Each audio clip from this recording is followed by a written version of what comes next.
existe un mundo mejor.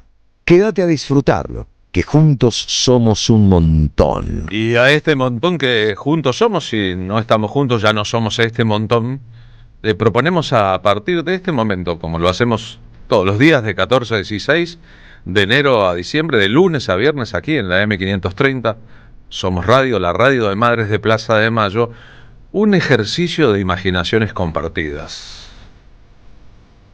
Sí, decía Eve Bonafini, al fin y al cabo de las cosas, la radio es un asunto que nos funciona en los teatros de la mente. Nosotros creemos necesario proponerles un trato. ¿Qué tal, qué tool si combinamos nuestras imaginaciones para que ese tránsito de la radio por nuestro cerebro se convierta en otro tipo de experiencia, como si se tratara de un viaje?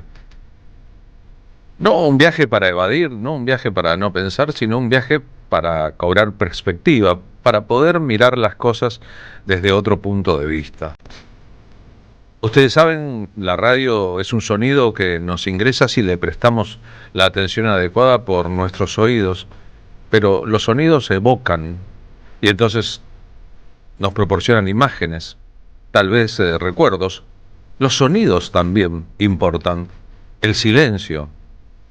Vaya si el silencio tiene peso. Y entonces tal vez la experiencia, si le sumamos los olores de los recuerdos, las sensaciones del tacto, se convierte en algo más importante que un programa de radio. Y nosotros creemos que trabajar las sensibilidades, incorporar nuevos elementos a nuestros sentidos es crucial en este momento de la humanidad y la era de los crueles, que obviamente se percibe de manera distinta cuando los crueles gobiernan que cuando solo aplican la crueldad desde las doctrinas del odio.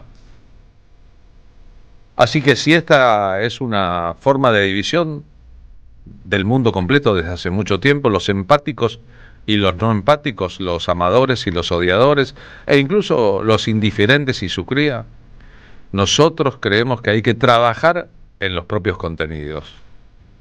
En los contenidos de nuestro ADN para fortificarnos y para no convertirnos en máquinas ni en robots de las que no piensan, no sienten, solo repiten y nunca analizan. Hoy vamos a empezar nuestro programa con la celebración a distancia del cumpleaños de uno de los nuestros.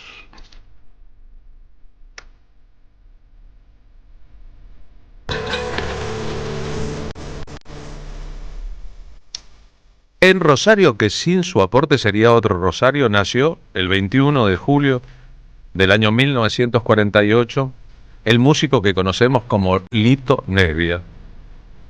Han pasado de esos 77 años. Todos sabremos que la historia de eso que se llamó rock nacional, rock de acá, rock argentino, parece comenzar con el éxito de La Balsa. Pero esta no es la versión de La Balsa de Lito Nebbia con los Gatos. Es una de las docenas de versiones que existieron de esta canción icónica, en este caso grabada por Miguel Abuelo.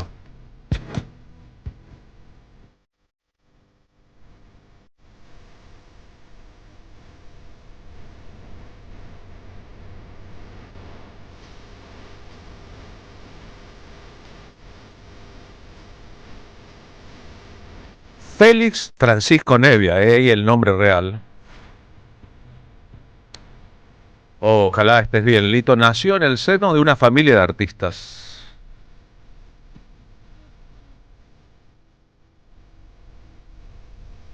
De artistas de abajo, de artistas ambulantes, de artistas transhumantes, de artistas que vivían en pensiones, a los que no les sobraba ni un peso a fin de mes, pero nunca les faltaba una idea para ir al cine, para escuchar buena música, para formar un cachorro que creció entre los algodones de una familia en que ser artista era una vocación.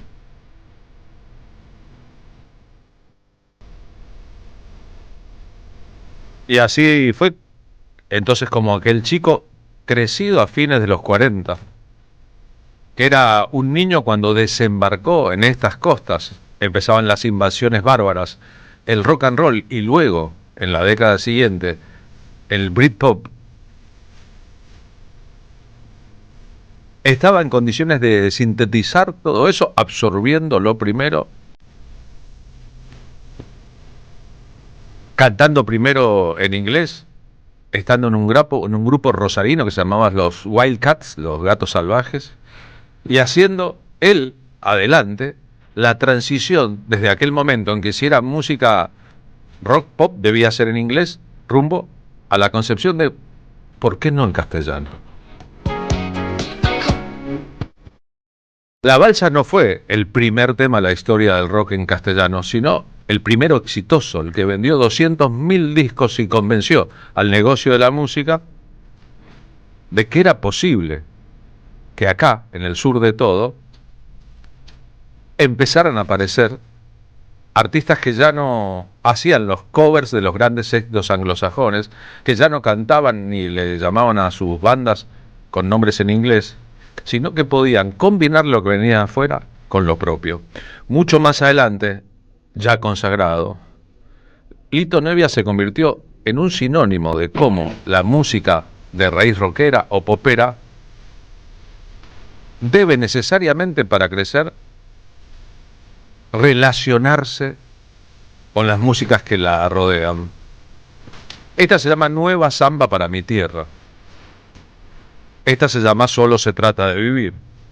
Esta se llama Tanguito para. Esto es una evolución del jazz. Lito empezó a absorber géneros, empezando por la música brasileña, para devolverlo en una obra que, pasado el tiempo, hoy lo hace completamente referencial. Hay quienes piensan que si debiéramos simplificar narrativamente para ser docente cómo se gestó la historia del rock en castellano, deberíamos situar en la escena argentina a artistas icónicos. Charly García, Luis Alberto Spinetta, León Gieco representan artistas de una trascendencia que va mucho más allá del rock o el pop, ¿no? Pero si analizamos esa escena veremos que el pionero, el que estuvo antes, el que los otros tres admiraron desenfadadamente, fue Lito Nevia, como cara de un grupo rosarino transformado en Los Gatos, que vino a grabar a Buenos Aires en condiciones paupérrimas, cuyos integrantes vivieron en pensiones, persiguiendo un mango como una fantasía, y al que la historia ubicaría luego como a los Shakers montevideanos en el lugar de privilegio de los que la vieron antes, sonaron antes, hicieron antes las canciones que luego serían la historia.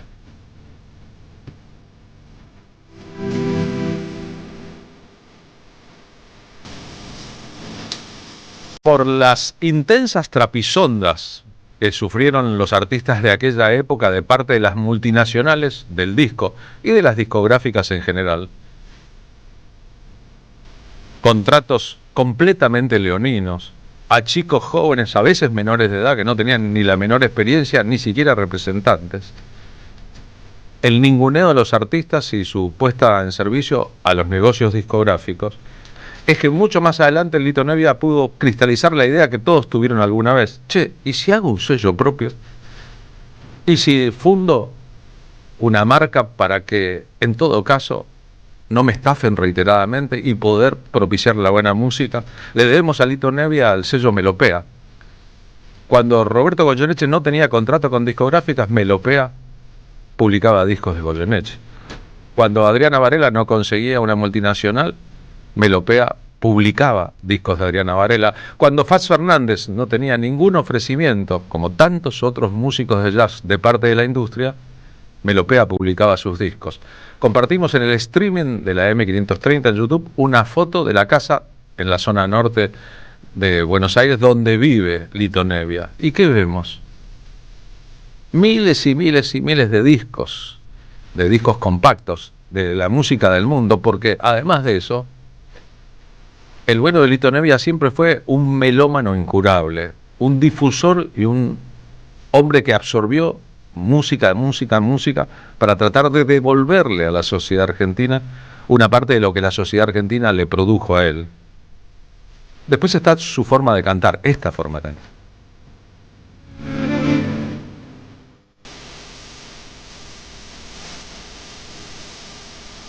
Saben que Rosario es una cuna de artistas muy importantes en muchos rubros diferentes. Se trata, al fin y al cabo, de una de las 3 grandes ciudades de la Argentina, una de las 3 más grandes de las ciudades argentinas, con una lógica propia. Esa lógica tiene mucho que ver con el sonido de Lito Nebbia.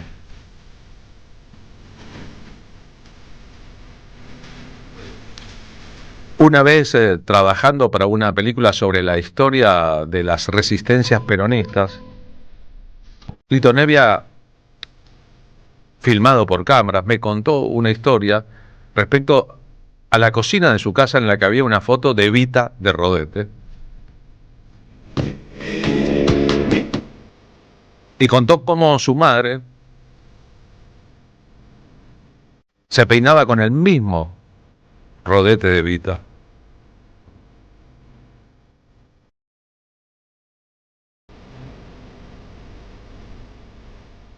Esta es una versión de los años 80 de La Nueva Samba para mi Tierra, de Lito Nebbia con el cuarteto Supay.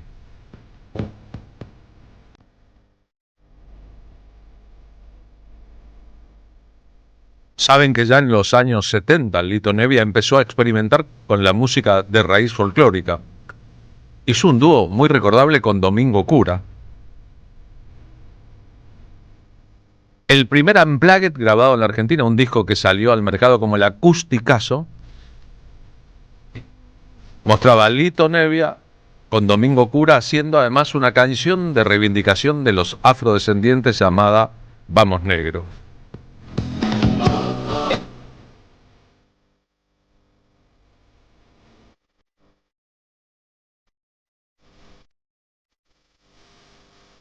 Sobre la influencia de Lito Nebbia respecto a los artistas de la siguiente generación, que a lo mejor son la propia, pero resulta que Lito empezó a trabajar y a grabar profesionalmente cuando tenía 16 años. Y que llegó a filmar una película, El extraño de pelo largo, cuando tenía pelo y pelo largo, cuya producción le había conseguido un certificado que ameritaba, había una dictadura militar que cortaba pelos entonces, que tenía el pelo largo, porque filmaba la película, mientras en otro bolsillo de su pantalón, su vaquero, su pantalón de jean, había una autorización de sus padres, porque le posibilitaba, siendo menor de edad, trabajar en los lugares nocturnos donde estaba prohibido.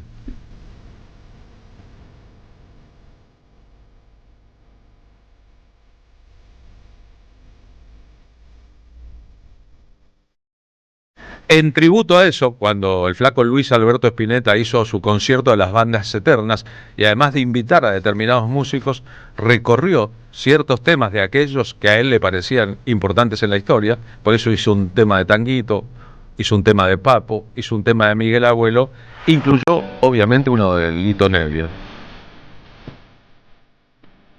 Aquella era en que Lito escribía canciones como de fábulas.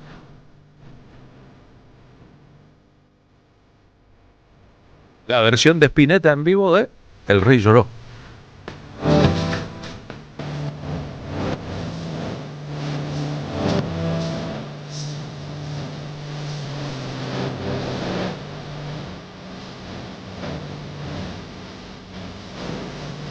La última vez que hablamos acá con Lito en la M530, haciendo una entrevista, se estaba reponiendo, volvía a tocar luego de un accidente que lo tuvo parado un tiempo importante.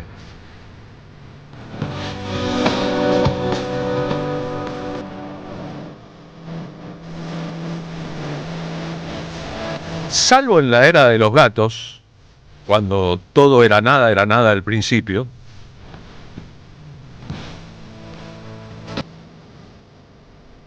a Nebbia nunca le importaron las canciones vinculadas con una moda, sino hacer canciones que quedaran en la historia. Lo dice así: nunca hice música de moda, y lo dice no como un defecto, sino como una virtud.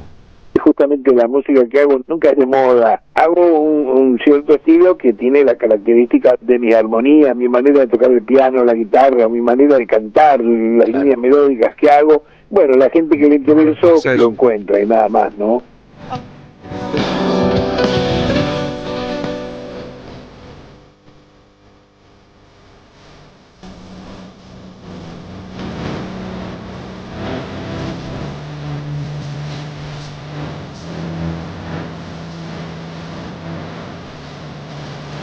¿Que cuántos temas compuso Lito Nebbia? Ah, amigo, qué problema. Son más de 1000 los temas que compuso Lito Nebbia. ¿Que cuántos discos publicó? Y son incontables. Y no se trata solo de la cantidad, sino de la porción que ha quedado para siempre con nosotros y que cantadas por intérpretes muy distintos siempre significan algo interesante. Mercedes Sosa.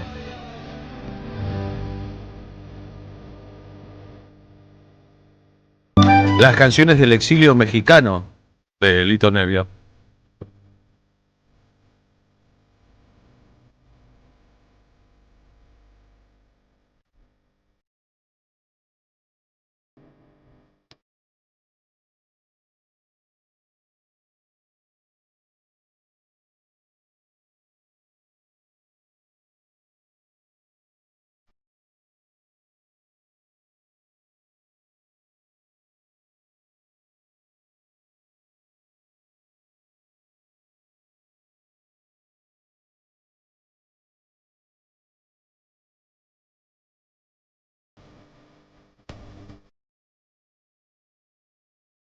Si miramos las fotos que estamos compartiendo en el streaming, entre aquel chico de flequillo de los años 60, Lito Nebbia en la era de los gatos y el comienzo de su carrera solista, y el hombre de 77 hoy, hay una continuidad, que yo diría que debería considerarse una continuidad ética en la música.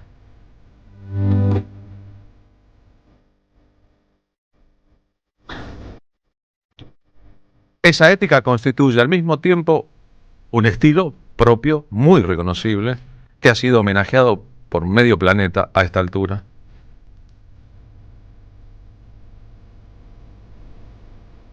Y al mismo tiempo una postura personal que puede no ser una denuncia permanente, pero sí que dice lo que hay que decir cuando debe decirse. Lito Nebbia hablando sobre la industria discográfica.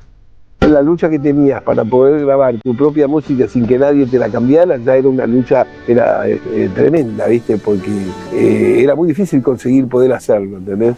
La industria discográfica tiene un deseo de qué lograr con producción y está bien porque es a lo que se ocupan. Lo que pasa es que muchas veces, la mayoría de las veces, las intenciones o el deseo o el formato de lo que quieren lograr es algo extremosamente comercial porque pretenden de que todo a los 10 días sea un éxito y deje millones de dólares. Entonces, esto es una idea que no va de la mano del arte puro, en la medida de que no te permite ir sacando cosas nuevas, experimentar, hacer otro tipo de asuntos. Entonces, todas las veces, todos los discos que grabé hasta antes de tener Melopea, los hice porque soy muy cabeza dura.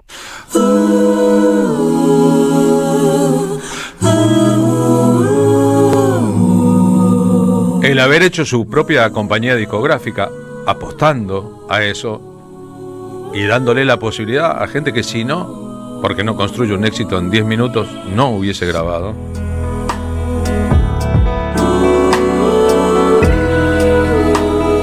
Atestiguan esto de cierta coherencia. Otro de los clásicos de la primera etapa, las canciones como de fábulas infantiles, Viento, dile a la lluvia, versión de Hilda Lizarazu. Hace más de una semana que estoy en mi nido sin poder volar. Viento, dile a la lluvia que al final... ¿Vieron que existe la idea de las cosas premonitorias? Alguien que escribe, que piensa, que dice algo antes de que ocurra. En la música de rock, así lo dije una vez que me tocó presentar una película sobre un escenario, está llena de ejemplos de los que poblaron de ideas sobre lo que pasaría nuestro imaginario. A todos los hombres que nacieron para salvar un país, los mataron, escribió León Gieco, por ejemplo, en una canción que se llama Ahora cáete aquí y fue grabada mucho antes de la dictadura militar.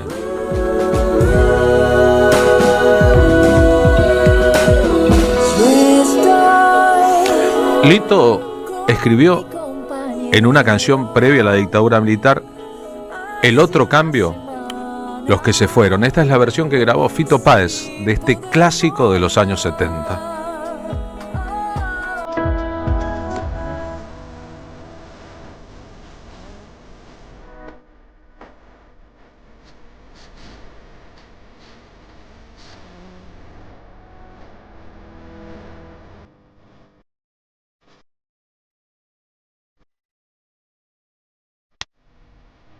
Si quieren, chequen las redes de Fito hoy hablando sobre Lito Nebbia.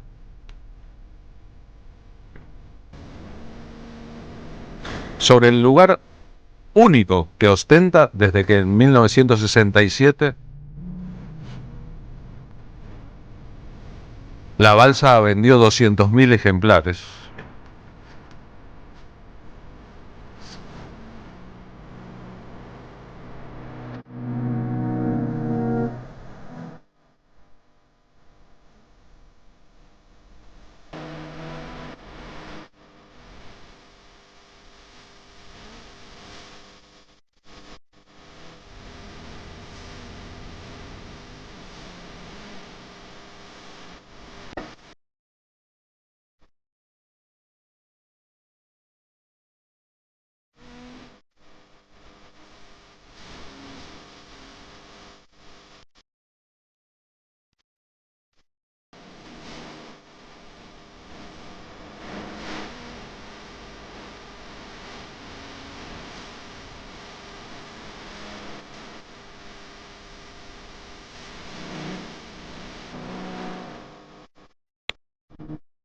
Podríamos pensar que Lito Nebbia nunca fue un artista de romanticismo, sino un artista lírico, de lirismo, que es otra cosa.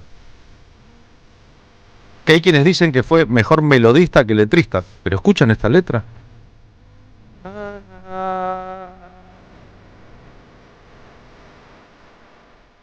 Mejor instrumentista que cantante, pero ¿perciben su estilo en el estilo de los otros?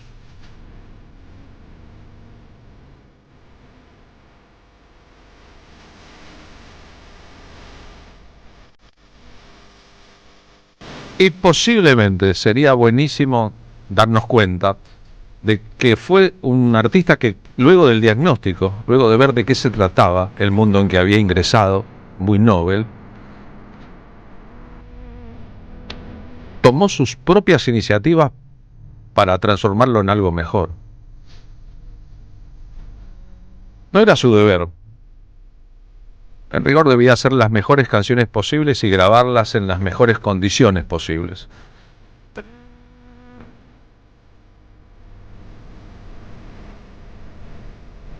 Pero como las excusas no se graban, ni se televisan, ni sirven para explicar una obra, no fue de los tantos que hizo el diagnóstico, pero siguió metido en el medio del berenjenal, sino que zarpó a nuevos rumbos, fue a buscar nuevos puertos.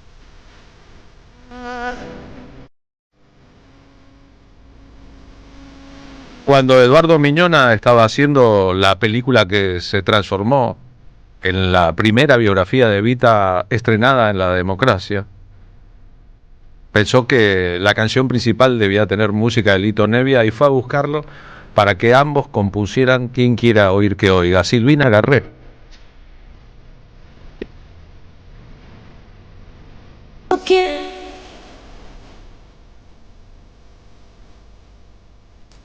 Le puso la voz a esta película sobre la llegada de Evita a Buenos Aires con Flavia Palmiero de protagonista.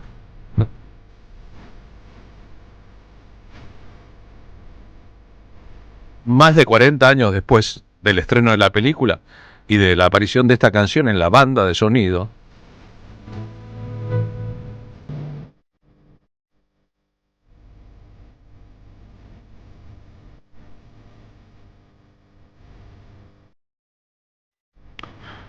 otra vez la idea de que hay gente que dice en una era una cosa que no va a estar de moda en esa era, pero que décadas y décadas después conserva vigencia.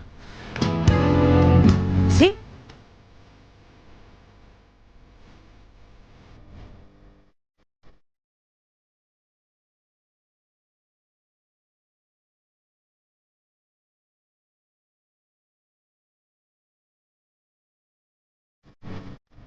Posiblemente a esta altura tenga en el mundo de la música de raíz eléctrica en la Argentina la carrera más larga de todas. Hace más de 60 años que Lito Nebbia graba como músico profesional y pertenece a esta escena.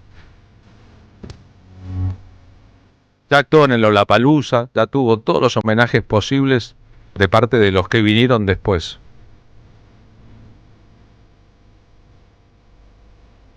Estas canciones, está claro, lo mantendrán vivo por siempre.